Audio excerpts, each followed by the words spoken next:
fighting for corn, trying to get every little nugget. Then at some point they realize something. All the corn's gone. Let's get out of here.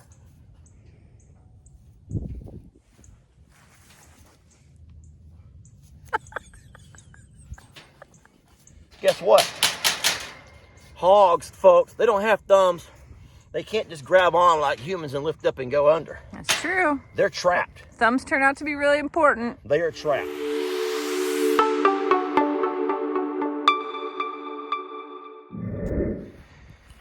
Hey folks, Lester and Jamie here, and what you're looking at is something that we just had to, and I say had to because it was never something that we would have normally invested in, but this here is a hog trap, and I'm going to tell you what's going on. Folks, I want to point off in the distance over there. That's our home, and as you see, our barn, and what we're having, and I've addressed this so many times before, we're having a lot of predators come out of these woods, and they are coming up around the house, and they're trying to, and they have been snatching our babies. We've stopped talking about it pretty much. We've lost some babies recently, some of Jamie's feathered babies, and we know what it is. We see the tracks, we have the game cams, but even our dogs are letting us know, but always too late. Yeah. And so what I've done, I've come over here to this little pond, and I put my old trap over there. And the problem is it's old. The last wild boar that we caught tore the heck out of it. And so he bent the little trap door. And I don't know if you can see or not from this camera view. He bent the little trap door. And so not only did he just, I mean, he was too big for this small trap. But anyway, what happens is these hogs are coming down to this little mud hole, this little watering hole first, rooting around in the mud, and then they're going right over that hill over to our place. And so I'm hoping to put these traps over here so we can capture them before they make it that far. And like I say, they don't start out over there and come this way. They start here. Yeah. And they walk across. Now, you're probably saying, Lester, why is this trap so big? Well, folks, listen, we're seeing a lot of hogs. We're seeing entire families. Yeah. We're seeing mamas and babies. And this over here is made to capture entire families. I know it sounds horrible, Jamie, because... But it really, like, it's impacting us. It's impacting all the feathers, and our dogs are waking up 2 and 3 times a night and going absolutely berserk, and by the time they get out there, it's too late, and it's just, we're not in a good situation right now. So, and, you know, Jamie, I said this before in the video, but I don't think it was as impactful. But folks, all those homes that you see across there are all new. All of those homes are brand new, and that was all woods before. And so a developer went and bought all that acreage. It used to just all be forest, and it used to all be homes to these animals. Like 15,000 acres. It was 15,000 acres, and a developer bought it up, and he began to, I mean, he clear cut it. He clear cut it for the most part, and he built all those pretty homes. And so the animals that are coming up along, you know, trying to find a meal, they're doing it because they're hungry. And this patch of woods here, when it's still several hundred acres, is just not enough to feed them all. And so I hate, it breaks my heart, Jamie, to know that you know, we call them predators, but they're just animals that are hungry. It's true. And so the easiest meal they can find is a duck or a chicken or, you know, other animals that we've lost. And so it breaks my heart to do this, but we have to do something, folks. So this is not going to solve our raccoon or our possum issue, but we do have smaller traps we put out for them. And we've caught a number of them close to the house. But we're trying to keep the wild pigs further away. But he goes, a hog will literally come by and root, and they'll root themselves right through these doors. And it's true. It takes almost nothing to raise them up. I don't know if it's the hinge system or the lightweight metal. I'm not real sure. But it takes almost nothing to push these things up. So what we will do is I'll take some corn and I'll begin to kind of spread it around a little bit, and I'll make sort of a trail of corn. And that trail is going to come right here to the doors, and then I'll put plenty of corn here on the inside. So as these hogs come around, you want me to do this? I definitely am going to need you to do it. Well, if I look like a hog because I need to lose some weight, so Stop if you start making it! fat jokes, I swear to God, if you make any fat jokes, if anyone comments fat jokes in here, oh, dang, Stop it's it! bad. All right, so, all right.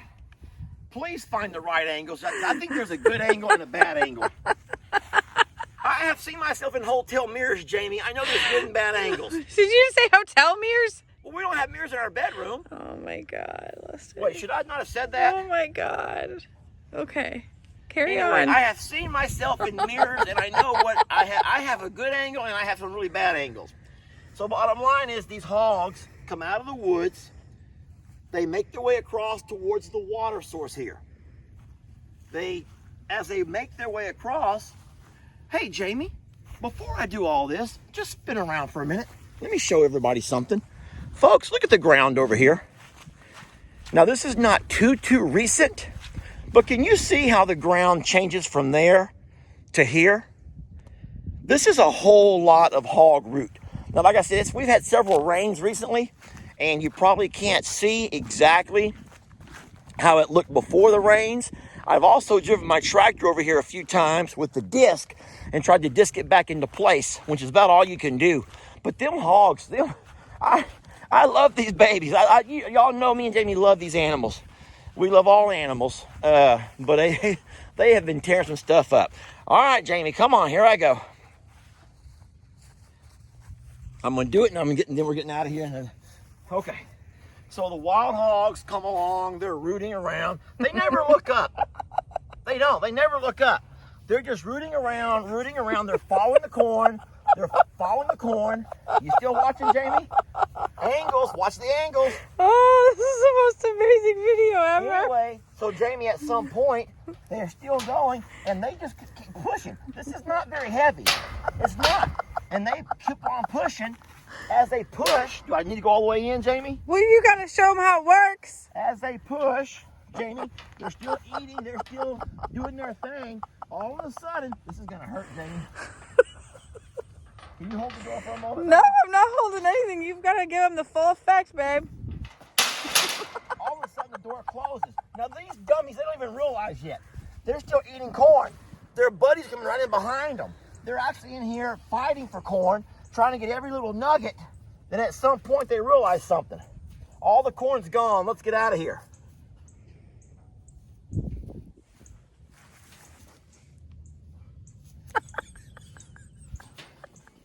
Guess what? Hogs, folks, they don't have thumbs. They can't just grab on like humans and lift up and go under. That's true. They're trapped. Thumbs turn out to be really important. They are trapped. And Lester will find my way out of here. I would rather Jamie help me because this is actually it's not going to be very easy. But a pig is not going to be able to do what I just now did. Don't let it go yet, babe. I got it. All right. How's my butt look from that angle, Jamie? It's pretty hot. Okay. This may be one of our best videos of the year. I don't know how to end this one now. I do not know how to end this video. Can we just focus on my new hat and my new shirt? Yeah. Big tool rack. Folks, they don't sponsor us. Every time that I wear anything that someone sends us, they're like, do they sponsor you folks? No, we don't have a sponsor. We don't have any sponsors. We have no sponsors. If I show a bucket, if I show a bag of feed, I mean, heck, Producer's Pride, they don't give us anything, folks. No. We pay for our corn, okay? We pay for all of our equipment. But I do get some freebies sometimes. That's kind of a fringe benefit of having a page. So I guess in a way, we're promoting them, but they're not, there's nothing. We're not connected. Anyway, but it is a good way to end the video. So I think a good way to end the video is to thank the folks that sent us Tractor Supply gift cards. That is huge because that's how we bought this That is thing. how we got it. Guys, can I say this? We have received 20 Tractor Supply gift cards this year, and we haven't been using them. We have an account with Tractor Supply that we just pay. You know, we got a tax ID number and stuff with the nonprofit, and so that helps out a whole lot, you know, on a weekly basis. But we've been saving these gift cards, and then today we went in and we had to go out. We pulled the tag off this thing and went in there and gave it to the lady. She rang it up, and we just set down all these gift cards. Oh yeah, we were those people. So, it's like the coupon lady in line. I don't know. We were smart though.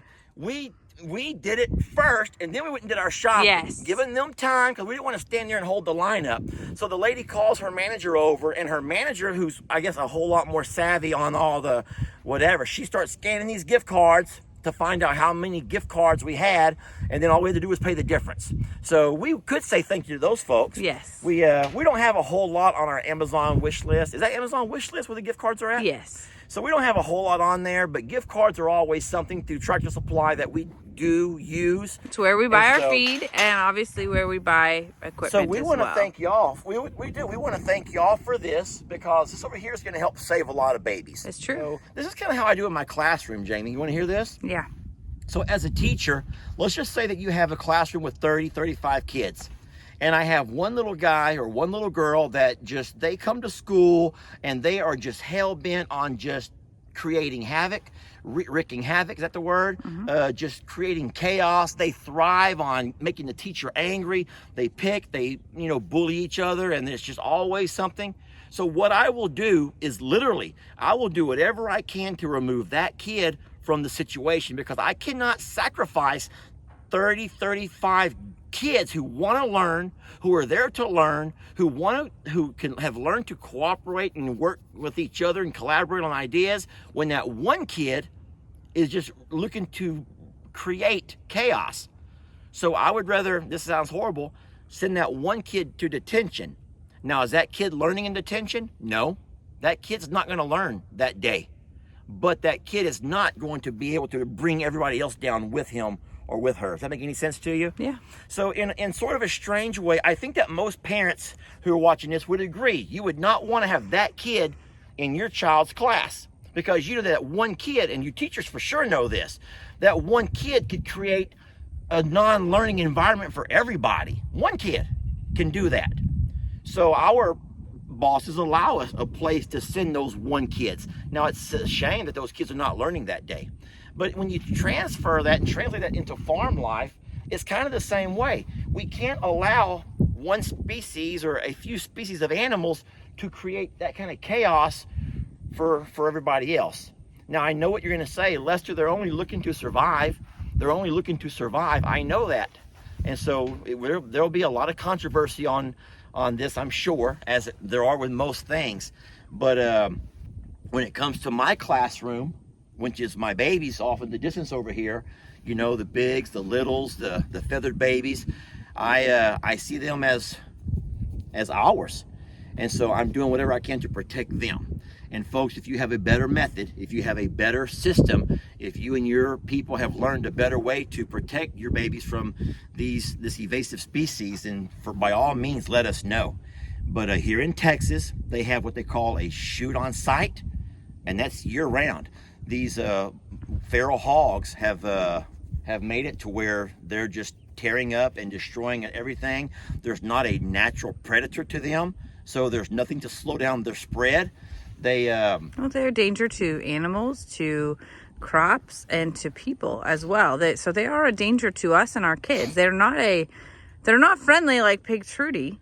But that's a shame, because there are a bunch of Pig Trudies at one point. I know. And that's what's so hard, because it is awful. We take this Pig Trudy, who, if you remember, no one wanted us to have her. We were so warned about what she's going to grow up and what she's going to do, and she's been anything but. She has found a home. She's one of the larger parts of. She is a big part of our farm and our sanctuary. It's true. And a beautiful rescue story, you know, with her losing her mom and becoming who she is. And I know you're tired of holding that phone while I just ramble, and folks are probably tired of hearing me talk. But anyway, this is something that I think is going to come out to help us a whole lot. I'm going to go ahead and bait it up now, and then we will keep you guys posted on what it turns out and what it turns up, and how many babies are going to be now protected, because we will keep them way over here, and they'll never get a chance to make their way across to our pastures. Okay. And I hope that no one says, Lester, you should build bigger fences, build taller walls, put razor wire along the top of it, put cement in the ground. You know, folks, there's 15 acres of pasture that we have fenced off for our bigs and our littles. And there's no way it's not feasible to come back by and double the panels or dig concrete and bury, you know, that's just, folks, that's just not feasible. I mean, financially or just sensical. Well, I'm saying it's not to maintain. It's not going to work. So this is going to be hopefully a solution. But in case you keep asking, hey, where's so-and-so? Where's so-and-so? Folks, we've already said that we're going to just kind of address that on our time. We're going to address those concerns on our time. I did have a video recently that I talked about the fact that, you know, as a sanctuary, we do lose babies. And I also listed how we lose them. Our top 3 ways we lose them is through illness, is through predators, the animals coming to us already at the end of their days. Yeah, I was just gonna say just age, just really. I think I said age, but there's an actual word for that, Jamie. But no, most babies that come to a sanctuary have already lived most of their life. Yeah. And a lot of folks want to move them along, have them rehomed because they're old, because they're sick, because they're on their last leg, as the expression goes. So we do lose babies. You know, they have a forever home with us, and we know that they're happy while they're with us. And sometimes that forever just isn't very long. Sometimes that forever is just not very long. It is sad. That's beautiful, Jamie, and sad. All right, folks.